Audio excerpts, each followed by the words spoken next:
So Ronda Rousey did an interview recently in the last couple of days, and I'm pretty sure you all saw the things she had to say about Joe Rogan and Khabib specifically.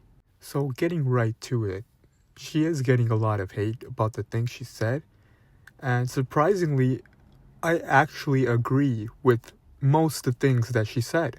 Let me just start off with her biggest statement that's getting the most hate, which is the only statement that I disagree with, is that she said that Khabib is getting all this respect only because he didn't stick around long enough and was eventually going to lose and then would have lost all his respect. She's half right. If he did lose, he would lose all the respect.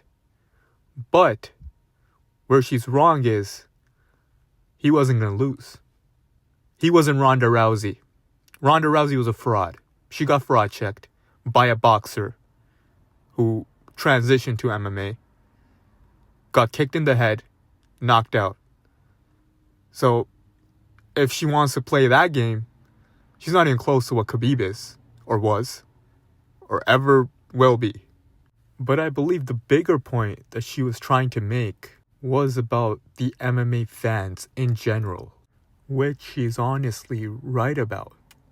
Because when you look at the MMA fans, they do tend to discredit everything about a fighter's past after one loss. Anytime a fighter loses, it's called a fraud check.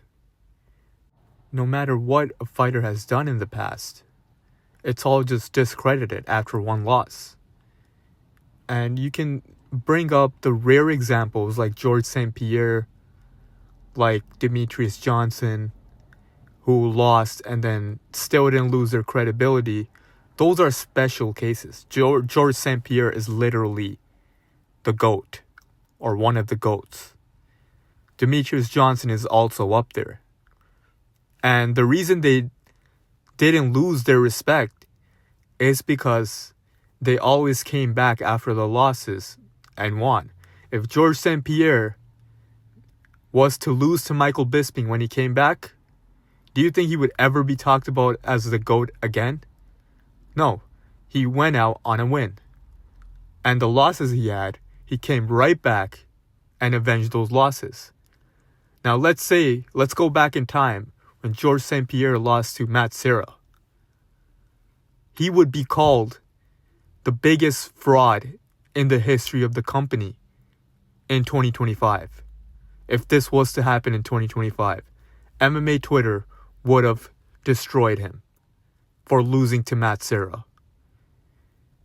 And for that time being, he would have lost all his credibility, everything he had done. But luckily for him, it was a different time and he came back and won the fight. And it works both ways. Because every UFC pay-per-view, after every single pay-per-view, go on Twitter, there's going to be a new GOAT. That's how much recency bias plays a big role in the MMA fans. No matter who it is. Alex Pereira, he's top 5 GOAT. He just beat Ankalaev by fluke. He's a new GOAT. He's top 5 greatest of all time. He's higher than Khabib on the GOAT list. Merab is a bantamweight GOAT. There's some serious conversation. Merab just beat Corey. He's the new GOAT. What? Like, these fans are literally just bots. Works both ways. And the way Ronda's saying is also true. The most recent example is Kamaru Usman. Everyone was calling him the greatest welterweight of all time over GSP before he got head kicked. The MMA fans only follow hype. It's all about what happened recently. This guy's popping, he's the GOAT. That's all it is with MMA fans. They are literally talking about Ilia Topuria potentially being the GOAT now. They're saying, if he beats Islam, he's the undisputed GOAT. And these are the same people, by the way, who say that Khabib is not the GOAT because he wasn't there long enough. Same people. Absolute bots. And the last topic I want to discuss, just quickly, is what Ronda Rousey said about Joe Rogan. And this is something that I agree with her 110%. She basically said that Joe Rogan is not a fighter, so he's not a professional, and he shouldn't have an opinion. His opinion should be taken seriously, since he's not a fighter, he hasn't fought himself. And I honestly agree with her. I agree with her. You know why? Because Joe Rogan's the same guy who once said that Ronda Rousey was a modern day Muhammad Ali. That's why I agree with her. This guy Joe Rogan is the biggest casual. Only the casuals consider this guy a professional analyst. Only the casuals listen to this guy. This guy doesn't know a thing he's talking about.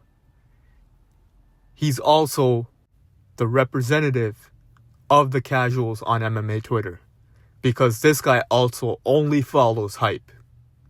He was all over Alexander Volkanovski when he was popping. He was all over Max Holloway after the Gaethje fight. Now he's all over Ilya. That's what this guy is. He just follows hype. And yeah, that reminds me, Volkanovski, another example. A forgotten legend. Only because he lost to Islam and then lost to Ilya. Everyone forgets. And before that, everyone was considering him the greatest thing to touch MMA. So overall, most of the things that Ronda said were actually right.